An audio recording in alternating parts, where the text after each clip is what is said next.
नवीन row किंवा column टेबलमध्ये समाविष्ट करणे.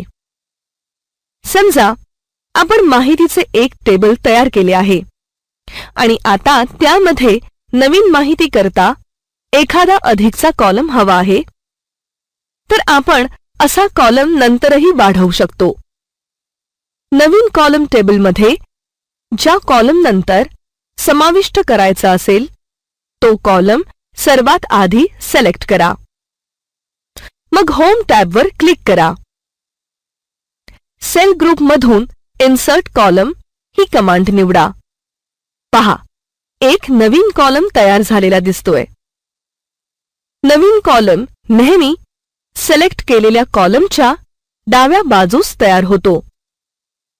त्याचप्रमाणे जर एखादा नवीन रो टेबलमध्ये तयार करायचा असेल तर ज्या रोच्या आधी तो हवा आहे तो रो सिलेक्ट करा. त्यानंतर होम टॅबवर क्लिक करा. सेल ग्रुपमधून इन्सर्ट रो ही कमांड निवडा. एक नवीन रो तयार झालेला दिसेल. नवीन रो नेहमी सिलेक्ट केलेल्या रोच्या आधी तयार होतो.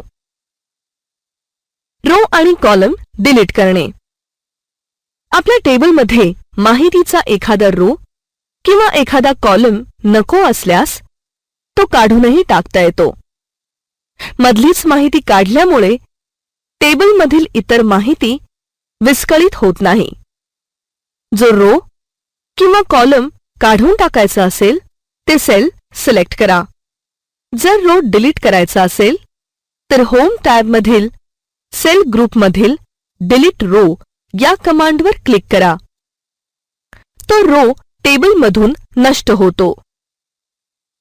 जर कॉलम डिलीट करायचा असेल तर होम टॅबमधील सेल ग्रुपमधील डिलीट कॉलम या कमांडवर क्लिक करा. तो कॉलम डिलीट होईल.